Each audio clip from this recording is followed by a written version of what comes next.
നന്ദൻ ഒരു കൃഷിക്കാരനാണ്. അദ്ദേഹത്തിന് സ്വന്തമായി പാടമില്ലാത്തതുകൊണ്ട് ലാലയുടെ പാടത്തിലാണ് അദ്ദേഹം ജോലി ചെയ്യുന്നത്.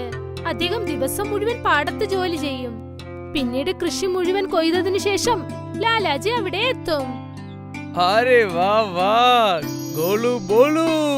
ഇവിടെയുള്ള എല്ലാ പച്ചക്കറിയും എടുത്തു വെച്ചോ.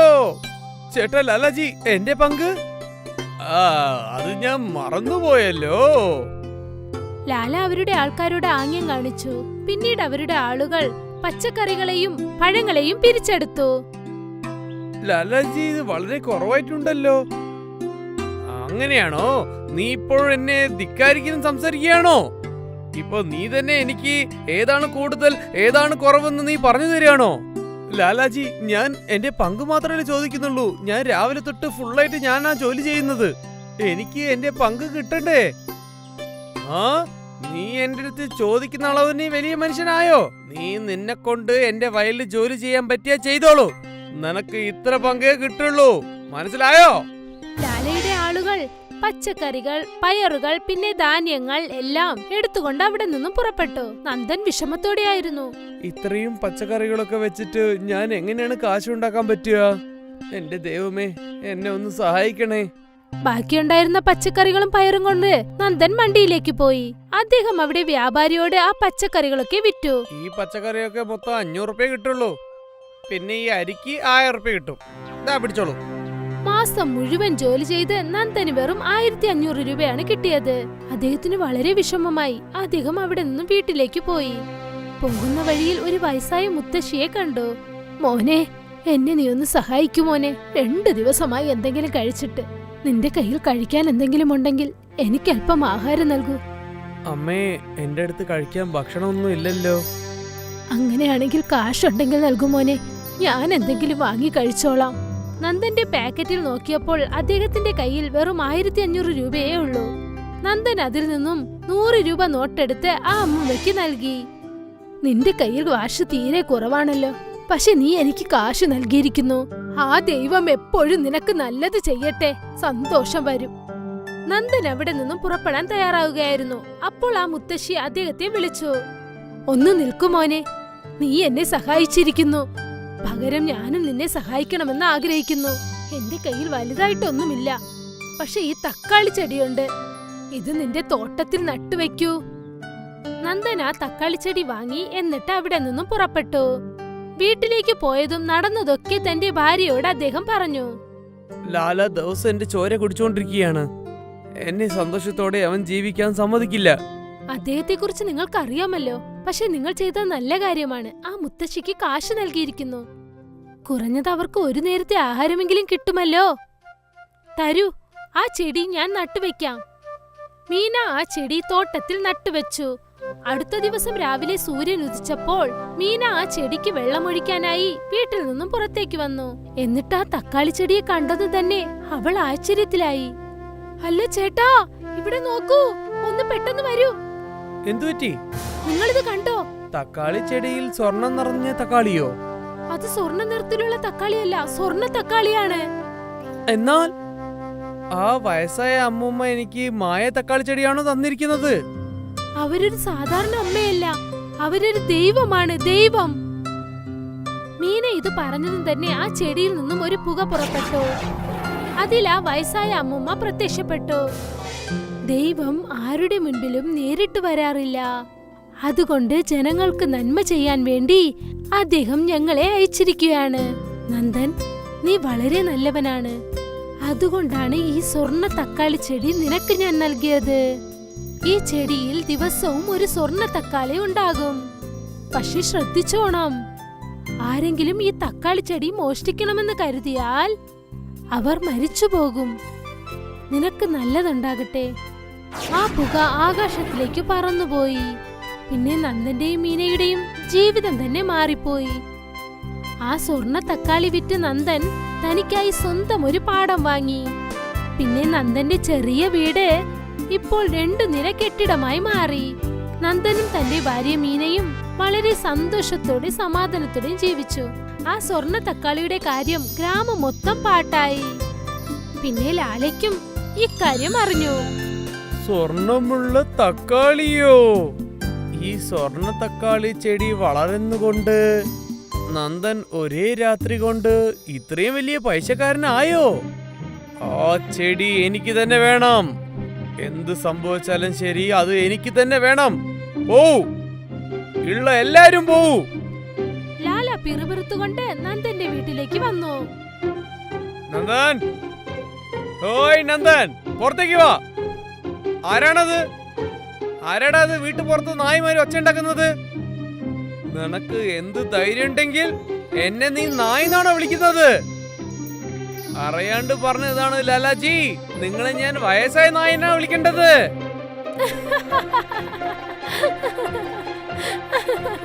ചിരിക്കുകയാണോ? എന്നെ നോക്കിട്ട് ചിരിക്കുകയാണോ? കയ്യില് 2 കാശ് വന്നപ്പോൾ നിങ്ങൾ രണ്ടുപേരും ചിരിക്കുകയാണോ എന്നെ നോക്കിട്ട്? ഗോളു, ബോളു, നന്ദന്റെ ഭാര്യനെ തൂക്കിക്കൊണ്ടുവാടാ. ഗോലുവും ബോലുവും ഉടനെ മീനയുടെ കൈകൾ കെട്ടിയിട്ടു. അല്ല അല്ല, എന്താ നിങ്ങൾ ഈ കാണിക്കുന്നേ? വരും ഞങ്ങളുടെ കൂടെ. എന്നെ വിടാനാ പറഞ്ഞേ? എന്റെ ഭാര്യനെ വിട്ടേക്ക്, മര്യാദയ്ക്ക് വിട് ലാലാജി. എടാ, ഇപ്പൊ നീ പുറത്ത് വന്നല്ലോ. നിനക്ക് നിന്റെ ഭാര്യ വേണമെങ്കിൽ നിന്റെ വീട്ടിന്റെ പുറകിൽ വളരുന്ന ആ സ്വർണ്ണ തക്കാളി ചെടി എന്റെ അടുത്ത് തരൂ. പക്ഷെ ശ്രദ്ധിച്ചോണം, ആരെങ്കിലും ഈ തക്കാളി ചെടി മോഷ്ടിക്കണമെന്ന് കരുതിയാൽ അവർ മരിച്ചു പോകും. നിനക്ക് നല്ലതുണ്ടാകട്ടെ. നന്ദന് ആ മുത്തശ്ശി പറഞ്ഞത് ഓർമ്മ വന്നു. അപ്പോഴാണ് അദ്ദേഹത്തിന്റെ മുഖത്തിൽ ചിരി വന്നത്. ഞാൻ തരാം, ഞാൻ നിങ്ങളെടുത്ത് ആ ചെടി തരാം. പക്ഷേ നിങ്ങൾ തന്നെയാണ് മണ്ണെന്ന് ആ ചെടി എടുക്കേണ്ടത്. ആ ശരി, അതിലെന്താ കഷ്ടമുള്ളത്? ഞാൻ എടുത്തോളാം, ശരിയല്ലേ? നന്ദൻ ലാലയെ തോട്ടത്തിലേക്ക് കൂട്ടിക്കൊണ്ടുപോയി. എവിടെയുണ്ട് ആ സ്വർണ്ണ തക്കാളി ചെടി? എവിടെയുണ്ട്? ആഹാ, ഇപ്പോൾ ഈ ചെടി എന്റേതാണ്, എന്റേത്. ലാല ആ ചെടി പിഴുതെടുക്കാൻ ശ്രമിച്ചപ്പോൾ ഭൂമിയുടെ അടിയിൽ നിന്നും വലിയ വലിയ വേരുകൾ പുറത്തേക്ക് വന്നു. അത് വന്ന് ലാലയുടെ ശരീരം ചുറ്റിപ്പിടിച്ചു. അയ്യോ, എന്താണിത്? അയ്യോ, ഗോലു, ബോലു, വന്ന് രക്ഷിക്കടാ മണ്ടന്മാരെ. അയ്യോ! ലാലയെ രക്ഷിക്കാനായി അദ്ദേഹത്തിന്റെ കൂലിക്കാർ വന്നു. ഉടൻ തന്നെ ആ ചെടിയുടെ വേരുകൾ ഗോലുവിനെയും ബോലുവിനെയും ചുറ്റിപ്പിടിച്ചു. രക്ഷിക്കൂ! എടാ ലാല, നിന്നെ കൊണ്ട് ഞങ്ങളും പെട്ടല്ലോ, ആരെങ്കിലും രക്ഷിക്കൂ. ആ ചെടിയുടെ വേരുകൾ ലാലയെ മാത്രമല്ല ഗോലുവിനെയും ബോലുവിനെയും ചേർത്ത് ഭൂമിയുടെ അടിയിലേക്ക് വലിച്ചെടുത്തു. ഇനി ഇവന്മാരെ ആരെയും ശല്യം പെടുത്തില്ല. തീർച്ചയായും ലാലയുടെ കാര്യത്തിൽ ഒരു തീരുമാനമായി. ആ ദിവസത്തിനു ശേഷം നന്ദന്റെയും ലീലയുടെയും മാത്രമല്ല, ഗ്രാമത്തിലെ ജനങ്ങളുടെ മൊത്തം ജീവിതവും സമാധാനത്തോടെയായി. ഗ്രാമത്തിലെ ജനങ്ങൾ എല്ലാവർക്കും ലാലയുടെ ശല്യത്തിൽ നിന്നും വിമോചനം ലഭിച്ചു. നന്ദന്റെ സ്വർണ്ണ തക്കാളി ചെടി നന്ദനെ പണക്കാരനാക്കി മാറ്റി. അതോടൊപ്പം അത് ലാലയെ പോലെയുള്ളവരുടെ കാര്യത്തിൽ ഒരു തീരുമാനമുണ്ടാക്കി. മുകുന്ദന് പനത്തോട്ടമുണ്ടായിരുന്നു. അവൻ സ്വന്തമായി പനമരത്തിൽ കയറി നൊങ്ക് പറിച്ചിടും. പിന്നീട് ആ നൊങ്കെല്ലാം എടുത്ത് വ്യാപാരിയുടെ കയ്യിൽ കൊണ്ടുപോയി കൊടുത്തിട്ട് അതിൻ്റെതായ കാശ് വാങ്ങിക്കും. ഇത് നോക്കൂ സാറേ, പനനൊങ്ക് ഇന്ന് നിങ്ങൾ കുറെ തരാൻ നോക്കൂ. മാർക്കറ്റില് പനനൊങ്കിന് നല്ല ഡിമാൻഡ് ഉണ്ട്. ശരി സാർ, നാളെ തൊട്ട് ഞാൻ കുറെ പനനൊങ്ക് കൊണ്ടുവരാൻ ശ്രമിക്കാം. ശരി. മുകുന്ദന്റെയും മയൂരിയുടെയും ഒരേ ഒരു മകളാണ് മീന. മീന, നീ എവിടെയാ ഉള്ളത്? ഇത്രയും സമയം ഇവിടെയായിരുന്നു. ഒരു പക്ഷെ ഫ്രണ്ട്സിനോടൊപ്പം കളിക്കാൻ പോയതായിരിക്കും അവൾ. പക്ഷെ നിങ്ങൾ എന്തിനാ അവളെ തേടുന്നത്? അവള് പനനൊങ്ക് കഴിക്കണമെന്ന് പറഞ്ഞിരുന്നു. അതുകൊണ്ട് അവൾക്ക് ഞാൻ കുറച്ച് പനനൊങ്ക് വെട്ടി കൊണ്ടുവന്നിട്ടുണ്ട്. വരൂ.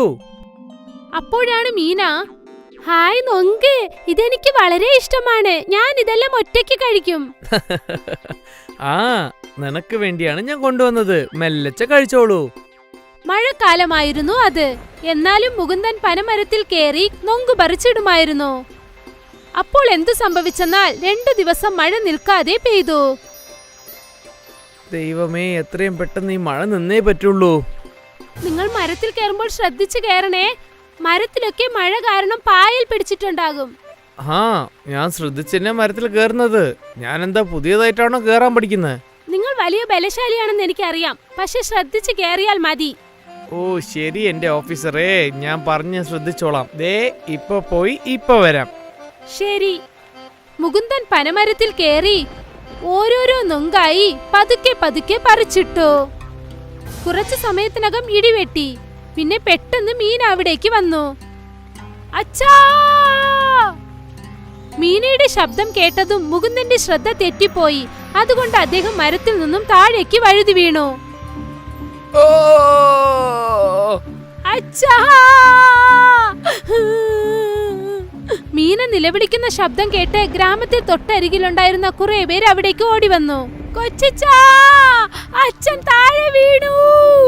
ഗ്രാമത്തിലെ ആളുകളൊക്കെ അത് നോക്കി നിന്നു. മുകുന്ദനെ ഓപ്പറേഷൻ തിയേറ്ററിൽ ചേർത്തു. ഇനി ഒരിക്കലും അദ്ദേഹത്തിന് സ്വന്തം കാലിൽ നിൽക്കാൻ പറ്റില്ല. ഇപ്പൊ എന്ത് ചെയ്യാനാ? ഇനി നമ്മുടെ കുടുംബം നമ്മൾ എങ്ങനെ നോക്കാനാ? നിങ്ങൾ ഒന്നുകൊണ്ട് വിഷമിക്കേണ്ട.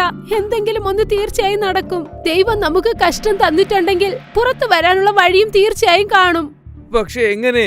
ഇപ്പൊ ഞാൻ ഊനമായല്ലോ. ഇതിന് പകരം ആ ദൈവം എന്നെ കൊന്നാ മതിയായിരുന്നു. അങ്ങനെയൊന്നും പറയല്ലേ. നിങ്ങളാണ് ഞങ്ങളുടെ ജീവിതം മൊത്തം. മയൂരിയും മുകുന്ദനും ഒരുപാട് വിഷമത്തിലായിരുന്നു. അവരുടെ ഭാവി എന്താകുമെന്ന് ആലോചിച്ച്. കുറച്ചു ദിവസങ്ങൾക്ക് ശേഷം മുകുന്ദനെ വീട്ടിലേക്ക് കൊണ്ടുവന്നു. അവർ രണ്ടുപേരും ചേർത്ത് വെച്ചിരുന്ന മുഴുവൻ കാശും അവനെ ചികിത്സിക്കാനായി കാലിയായി. ഞാൻ എന്തെങ്കിലും ഒരു ജോലി തേടാം. നീ ജോലിക്ക് പോകാൻ പോവാണോ? നീ ജോലിക്ക് പോയാൽ പിന്നെ വീട്ടു ജോലി ഇതൊക്കെ എങ്ങനെ ചെയ്യും? ഞാൻ എന്തെങ്കിലുമൊക്കെ ചെയ്യാൻ ചേട്ടാ.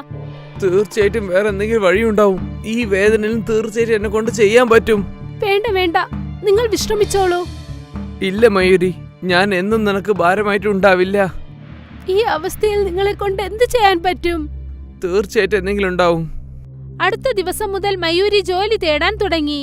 അവൾ ഒരുപാട് കമ്പനികളിലും കടകളിലും ചെന്ന് കേട്ടു. പക്ഷെ എവിടെയും അവൾക്ക് ജോലി ലഭിച്ചില്ല. എവിടെയും എനിക്കൊരു ജോലി കിട്ടിയില്ല.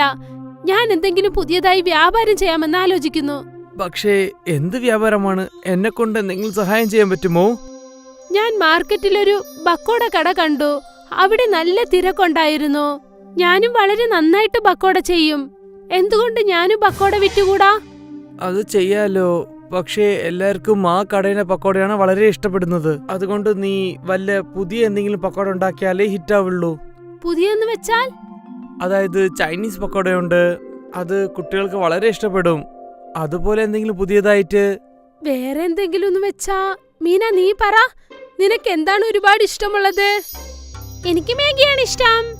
മാഗി പക്കോട ഇട്ടാൽ എങ്ങനെ ഇരിക്കും? മാഗിയിൽ പക്കോട ചെയ്യാൻ പറ്റുമോ? ഹാ, അതും നല്ല ക്രിസ്പി ആയിട്ട്. നോക്കൂ മീന, പെട്ടെന്ന് ചെന്ന് ഒരു പാക്കറ്റ് മാഗി വാങ്ങിക്കൊണ്ടുവാ. മീന മാഗി വാങ്ങിക്കാനായി ചെന്നു. പിന്നെ കുറച്ചു സമയത്തിനകം 2 മാഗി പാക്കറ്റുമായി വന്നു. മീന മാഗിയെ വേവിച്ചെടുത്തു. എന്നിട്ട് അതിൽ കുറച്ച് മസാലകൾ ചേർത്ത് അതിനെ ചീനിച്ചട്ടിയിലിട്ട് പൊരിച്ചെടുത്തു. പക്കോട റെഡിയായി. മീന അവരുടെ അമ്മ ചെയ്യുന്നത് നോക്കിക്കൊണ്ടേയിരുന്നു. മീനയുടെ അമ്മ മാഗി പക്കോട ചെയ്തുകൊണ്ടിരുന്നപ്പോൾ തന്നെ അതിൽ നിന്നും ഒരു പക്കോട എടുത്ത് മീന കഴിക്കാൻ തുടങ്ങി. ഉടനെ അമ്മ പറഞ്ഞു, പതുക്കെ പതുക്കെ, നല്ല ചൂടുണ്ട്, നല്ല രുചിയുണ്ട് അമ്മേ, വാവ്.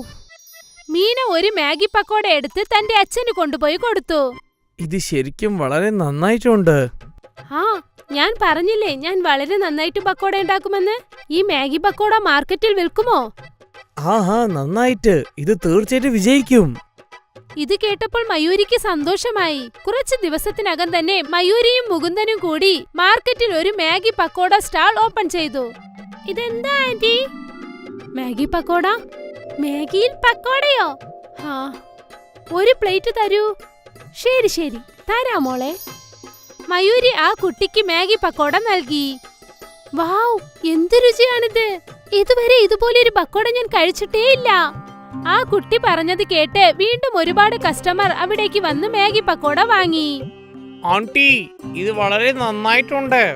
മുകുന്ദൻ മാഗി പക്കോട കടയിൽ മയൂരിയെ സഹായിക്കുന്നുണ്ടായിരുന്നു. കട നല്ല രീതിയിൽ പോയി. ആദ്യ ദിവസം തന്നെ മുകുന്ദനും മയൂരിയും കൂടി ഒരുപാട് കാശുണ്ടാക്കി. രണ്ടുപേരും സന്തോഷത്തോടെ വീട്ടിലേക്ക് പോയി.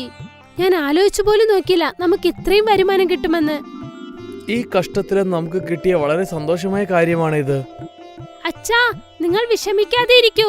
നമ്മുടെ എല്ലാ സങ്കടങ്ങളും ഇതോടെ മാറും. നിങ്ങളുടെ അസുഖവും മാറും. മുഴുവൻ കുടുംബവും നല്ല വിശ്വാസത്തോടെ ആയിരുന്നു. എല്ലാരും ഒന്നിച്ച് അതിനായി ശ്രമിക്കുന്നുണ്ടായിരുന്നു.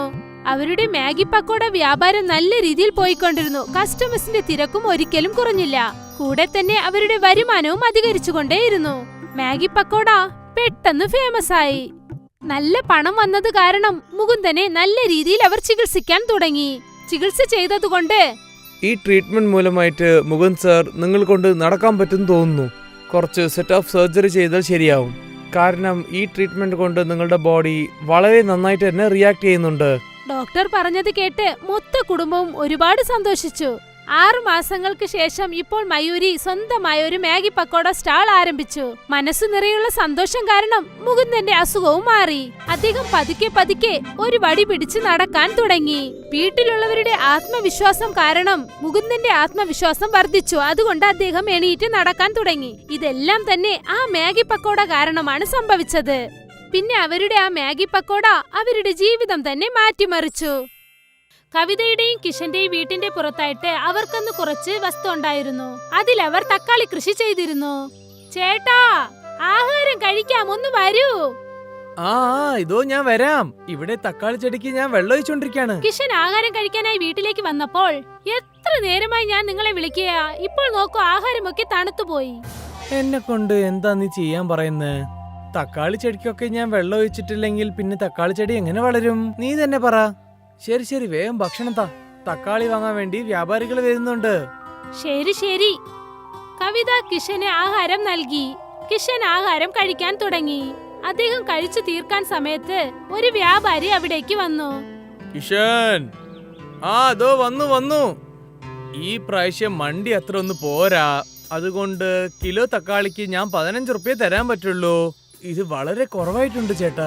ഇത് നോക്കു മോനെ, ഇതാണ് എന്റെ വില. നീ ഒന്ന് ആലോചിച്ച് നോക്ക്. പക്ഷെ നഗരത്തിലുള്ള തക്കാളിക്ക് വില കിലോന് 30 റുപ്യല്ലേ വെക്കുന്നത്. ചില സമയത്തൊക്കെ അത് ബസാറിൽ വെക്കുമ്പോൾ ഭയങ്കര കുറവായിട്ടാ വെക്കുക. എത്രയോ തക്കാളി നഷ്ടപ്പെട്ടു പോകുന്നു. അത് ആരെങ്കിലും വാങ്ങുന്നുണ്ടോ? പിന്നെ തക്കാളി നോക്കാൻ വേണ്ടി ഒരു ആള് നമ്മൾ വെക്കുന്നുണ്ട്. ആ ആൾക്ക് ഒരു കൂലിയും കൊടുക്കണ്ടേ? കുറെ ചെലവുണ്ട് കിഷൻ മോനെ, നിനക്കതൊന്നും അറിയില്ല. പക്ഷെ ചേട്ടാ, 15 റുപ്യ വല്ലാതെ കുറവാണ്. നിങ്ങൾ മനസ്സിലാവുന്നുണ്ടോ? ഇത് നോക്കും മോനെ, എന്നെ കൊണ്ട് എനിക്ക് കൂടെ ഒരു 17 റുപ്യ തരാൻ പറ്റുള്ളൂ. നിനക്കത് ഓക്കെ ആണെങ്കിൽ സമ്മതിക്കേ. കിഷന് എന്ത് ചെയ്യണമെന്ന് മനസ്സിലായില്ല. പക്ഷേ തക്കാളികളെ വിറ്റേ പറ്റൂ. ശരി ചേട്ടാ, അത് തന്നെ തന്നേക്ക്. എത്ര കിലോ തക്കാളി ഉണ്ട്? ഒരു 200 കിലോ ഉണ്ട് ചേട്ടാ. ശരി മോനെ, കിലോ 200-ന് 17 ഇട്ടാൽ മൊത്തം 3400 റുപ്യ വരുന്നുണ്ട്. ദാ പിടിച്ചോ.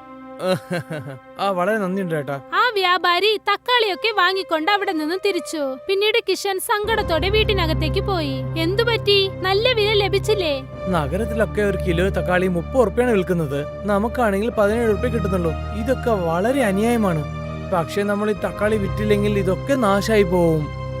നിങ്ങൾ തന്നെ നഗരത്തിലേക്ക് പോയി തക്കാളി വിറ്റിട്ട് വന്നൂടെ? ഞാൻ നഗരത്തിൽ പോയി തക്കാളി വിൽക്കാൻ പോയാൽ ഇവിടെയുള്ള തക്കാളിയൊക്കെ ആര് നോക്കും? ഇനി മുതൽ അതൊക്കെ ഞാൻ നോക്കാം. പക്ഷെ അത് എങ്ങനെ? നീ വീട്ടു ജോലി നോക്കുവോ അല്ലെങ്കിൽ തോട്ടത്തിലുള്ള ജോലി നോക്കുവോ? നിങ്ങൾ വിഷമിക്കേണ്ട, ഞാൻ രാവിലെ തന്നെ വീട്ടിലുള്ള ജോലിയൊക്കെ തീർത്തിട്ട് നമ്മുടെ കൃഷിയും നോക്കിക്കൊള്ളാം. മാത്രമല്ല, കൃഷി ചെയ്യാൻ നിങ്ങൾ എനിക്ക് പഠിപ്പിച്ചു തന്നിട്ടുണ്ട്. അത് സത്യാണ്. പക്ഷേ നമ്മളെ കൊണ്ട് പറ്റുവോ? ശ്രമിച്ചു നോക്കാമല്ലോ. അതെ. പിന്നീട് അവർ തീരുമാനിച്ചു. അതായത് കവിത തക്കാളി കൃഷി ശ്രദ്ധിക്കാമെന്നും പിന്നെ കിഷൻ നഗരത്തിലുള്ള മാർക്കറ്റിൽ ചെന്ന് തക്കാളി വിൽക്കാമെന്നും. ഒരാഴ്ചക്ക് ശേഷം വീണ്ടും തക്കാളി വിളഞ്ഞു. പിന്നീട് കിഷൻ തക്കാളിയൊക്കെ ഒരു ടെമ്പോയിലാക്കി. ഇന്ന് ആദ്യ ദിവസമാണ്. എല്ലാം നന്നായി നടക്കണമെന്ന് ഞാൻ പ്രാർത്ഥിക്കുന്നു. എല്ലാം ശരിയാകും, വിഷമിക്കാതെ പോകൂ. കിഷൻ ട്രക്കും എടുത്തുകൊണ്ട് തിരിച്ചു. അവിടെ മാർക്കറ്റിലേക്ക് ചെന്നതും അവൻ തന്റെ ടെമ്പോയിൽ തന്നെ തക്കാളി വിൽക്കാൻ തുടങ്ങി. വരൂ, പുതിയ പറിച്ച തക്കാളിയാണ്. എല്ലാരും വരൂ, തക്കാളി വാങ്ങാൻ വരൂ. നല്ല ഫ്രഷ് തക്കാളിയാണ്. വരൂ. കിലോ 30 റുപ്യുള്ളൂ. കിലോന് 30 റുപ്യുള്ളൂ. കിലോ 30 രൂപയാണോ? അതെ ചേച്ചി. മറ്റുള്ള കടകളിലൊക്കെ 35 രൂപയാ കിലോ. ഞാൻ നിന്നോട് തന്നെ വാങ്ങിച്ചോളാം. എനിക്ക് 2 കിലോ താ. എനിക്ക് 2 കിലോ. അതെ, എനിക്കും 1 കിലോ. കുറച്ചു സമയത്തിനകം തന്നെ കിഷന്റെ ടെമ്പോയുടെ മുൻപിൽ കൂട്ടമായി കസ്റ്റമേഴ്സ് വന്നു. 4 മണിക്കൂറിനകം തന്നെ അദ്ദേഹത്തിനോട് ബാക്കി കുറച്ച് തക്കാളിയേ ഉണ്ടായിരുന്നു. തക്കാളിയുണ്ടോ? വെറും 4 കിലോ ഉള്ളു മോളെ. 4 കിലോ. എല്ലാം ഞാൻ തന്നെ വാങ്ങിക്കൊള്ളാം. സിറ്റിയിലുള്ളവർക്ക് നല്ല ഫ്രഷായ തക്കാളി കുറഞ്ഞ വിലയിൽ കിട്ടിയതും എല്ലാരും അത് വാങ്ങിക്കൊണ്ടു പോയി. എന്നിട്ട് കിഷൻ ടെമ്പോയുമായി തിരിച്ചു വീട്ടിലേക്ക് എത്തി. കിഷൻ ടെമ്പോക്കാരന് 1000 രൂപ കാശ് നൽകി. ഇവിടെ നോക്ക് കവിത, ഇന്നത്തെ ദിവസം വളരെ അടിപൊളിയായിരുന്നു. എല്ലാ തക്കാളിയും വിറ്റോ? എല്ലാം ഞാൻ വിറ്റ് കഴിഞ്ഞു. മൊത്തം 280 കിലോ തക്കാളിക്ക് ഞാൻ 7500 കാശ് കിട്ടിയത്. 1000 റുപ്യ ഞാൻ ടെമ്പോക്കാരനും കൊടുത്തു. ബാക്കിയുള്ള 6500 നമുക്കാണ്. ഇന്നത്തെ ദിവസം അടിപൊളി തന്നെ. ഞാൻ നിങ്ങളോട് അപ്പോഴേ പറഞ്ഞില്ലേ. ഒന്ന് ഞാൻ നന്നായിട്ട് മനസ്സിലാക്കി. സിറ്റിയിലുള്ള പെണ്ണുങ്ങളൊക്കെ തക്കാളി നല്ല ചോപ്പുള്ളത് മാത്രമേ എടുക്കുന്നുള്ളൂ. അങ്ങനെയാണെങ്കിൽ തക്കാളി വീണ്ടും നന്നായിട്ട് വളരാൻ നമ്മൾ എന്തെങ്കിലും ചെയ്തല്ലേ പറ്റൂ. യൂട്യൂബിൽ തപ്പി നോക്കാം. എന്തെങ്കിലും തപ്പിയാൽ നന്നായിട്ട് കിട്ടും. കിഷൻ യൂട്യൂബിൽ സെർച്ച് ചെയ്ത് നോക്കി. അപ്പോൾ അദ്ദേഹത്തിന് ഒരു വീഡിയോ കിട്ടി. അപ്പൊ തക്കാളി ചെടിയിൽ ഈ പൗഡർ ഇടണം അല്ലേ? പക്ഷെ ഇതെവിടെ കിട്ടും? സിറ്റിയിൽ പോയി തപ്പിയാൽ എന്തായാലും കിട്ടും. നാളെ തന്നെ നഗരത്തിലേക്ക് പോയി ഇത് വാങ്ങിക്കൊണ്ടുവരൂ. ശരി. അടുത്ത ദിവസം വീണ്ടും കിഷൻ നഗരത്തിലേക്ക് പോയി. എന്നിട്ട് ആ ഫെർട്ടിലൈസർ വാങ്ങി. ചേട്ടാ, ഇതുകൊണ്ട് ഒരു തീങ്ങും വരില്ലല്ലോ. ഇത് നോക്കൂ, അധിക അളവിൽ നിങ്ങൾ ഇടാൻ പാടില്ല. പാക്കറ്റിൽ എത്ര അളവ് ഇട്ടിട്ടുണ്ടോ ആ അളവിലെ നിങ്ങൾ ഇടാൻ പാടുള്ളൂ. ശരി ചേട്ടാ. കിഷൻ ആ കെമിക്കൽ ഫെർട്ടിലൈസർ വാങ്ങിക്കൊണ്ട് തന്റെ വീട്ടിലേക്ക് വന്നു. കവിത അദ്ദേഹത്തിന് വേണ്ടി കാത്തിരിക്കുകയായിരുന്നു. ഇതാ മോളെ കെമിക്കൽ ഫെർട്ടിലൈസർ. കടക്കാരൻ എന്താ പറഞ്ഞ വെച്ചാൽ നിനക്ക് എത്ര ആവശ്യമോ അത്ര ആവശ്യം നമ്മൾ ഇടാൻ പാടുള്ളൂ. അതിന്റെ കൂടെ നമ്മൾ ഇടാൻ പാടില്ല. ഈ കെമിക്കൽ ഫെർട്ടിലൈസർ കൊണ്ട് തക്കാളിയൊക്കെ നല്ല വലുതായിട്ട് വളരുന്ന പറയുന്നത്. അതായത് അതിന്റെ അളവും വലുതാകുമെന്നോ? അതെ. നല്ല കാര്യമാണ്. അടുത്ത ദിവസം കിഷൻ അവൻ തന്നെ ആ കെമിക്കൽ ഫെർട്ടിലൈസർ തന്റെ വയലിൽ തെളിച്ചു. ഇത് നോക്കു കവിത, നമ്മുടെ തോട്ടത്തിലുള്ള തക്കാളിക്ക് വെറും 2 കൈപ്പിടി മാത്രം ഫെർട്ടിലൈസർ മതി കേട്ടോ നീ. ശരി, ഞാൻ ഓർമ്മ വെച്ചോളാം. ഫെർട്ടിലൈസർ അടിച്ച കുറച്ചു ദിവസത്തിനകം തന്നെ ചെടികളിൽ നല്ല ചുവന്ന വലിയ തക്കാളി കായ്ക്കാൻ തുടങ്ങി.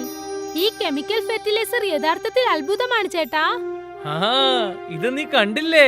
ഇതിനു മുമ്പേക്കാളും ഇത്രയും വലിയ തക്കാളി വളർന്നത്. ഏകദേശം 350 കിലോ തക്കാളിയാണ് ഉണ്ടാക്കിയത്.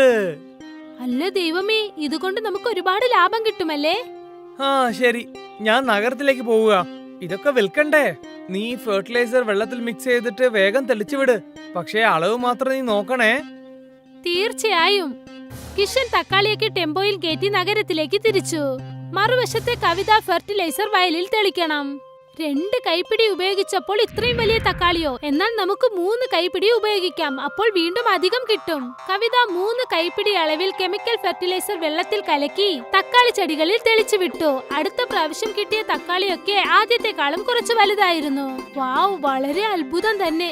പിന്നീട് എന്തായി? ഓരോ പ്രാവശ്യവും കവിത അധികമായി ഫെർട്ടിലൈസർ വെള്ളത്തിൽ കലക്കി ചെടികളിൽ അടിക്കാൻ തുടങ്ങി. നമ്മൾ കുറച്ചു ദിവസം കെമിക്കൽ ഫെർട്ടിലൈസർ യൂസ് ചെയ്യാനേ പാടില്ല. പക്ഷെ എന്തുകൊണ്ടാ?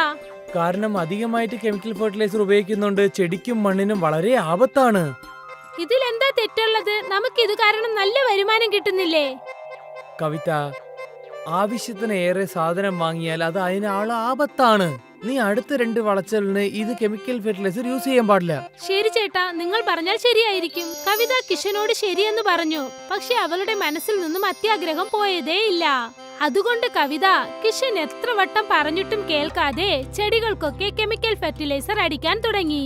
അടുത്ത പ്രാവശ്യവും തക്കാളിയൊക്കെ വലുതായി തന്നെ വിളഞ്ഞു. അത് കണ്ടിട്ട് കിഷന് വല്ലാതെ അതിശയം തോന്നി. ഈ തക്കാളി എങ്ങനെ ഇത്രയും വലുതായി വളർന്നത്? നീ കെമിക്കൽ ഫെർട്ടിലൈസർ വല്ലതും ഉപയോഗിച്ചോ? പറയൂ നീ. ഇല്ല, ഞാൻ മരുന്ന് തെളിച്ചില്ല. ഒരുപക്ഷെ ആദ്യം ഇട്ട കെമിക്കൽ കൊണ്ടായിരിക്കും. അങ്ങനെയുണ്ടാവും. കവിത കിഷനോട് കള്ളം പറഞ്ഞുകൊണ്ട് തന്നെ ചെടികൾക്ക് കെമിക്കൽ ഫെർട്ടിലൈസർ ഇട്ടുകൊണ്ടേയിരുന്നു. കവിതയുടെ മനസ്സിൽ കൂടുതൽ കാശ് ഉണ്ടാക്കാനുള്ള ആഗ്രഹം ഉണ്ടായിരുന്നു. കുറച്ചു മാസങ്ങൾ എല്ലാം നന്നായിരുന്നു. പക്ഷേ പതുക്കെ ചെടികളൊക്കെ വാടാൻ തുടങ്ങി. അയ്യോ, എന്തു പറ്റി? ഇതിനൊക്കെ എന്താണ് സംഭവിച്ചത്? ഇന്നലെ വരെ നന്നായിരുന്നല്ലോ. എനിക്ക് തോന്നുന്നു കെമിക്കൽ ഫെർട്ടിലൈസർ കൊണ്ടാണ് സംഭവിച്ചത്. ഞാൻ ഈ ചെടിയൊക്കെ എടുത്ത് മാറ്റിക്കേളാം. നമുക്ക് ഇവിടെ പുതിയ ചെടി വെക്കാം.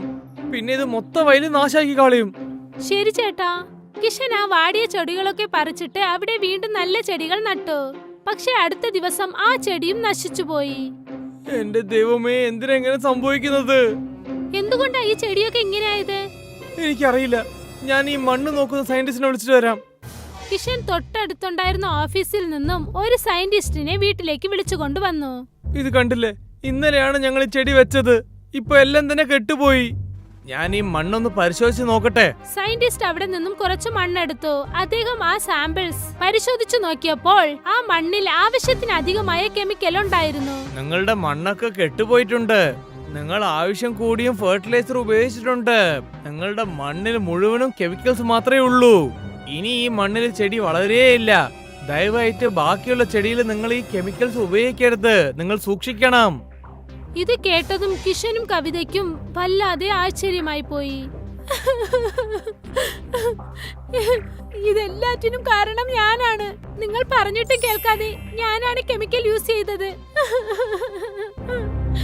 കവിതയുടെ അത്യാഗ്രഹം കാരണം നല്ല വിളവ് തരുന്ന ഒരു ഭൂമി മരുഭൂമിയായി മാറി. ഒരുപക്ഷെ കെമിക്കൽ ഉപയോഗിക്കാതെ അവർ വ്യവസായം ചെയ്തിരുന്നെങ്കിൽ വരുമാനം കുറവായിരുന്നേനെ. പക്ഷെ അവരുടെ കൃഷിപ്പാടം വളമുള്ളതായും അവരുടെ സന്തോഷം വലുതായും ഇരുന്നേനെ.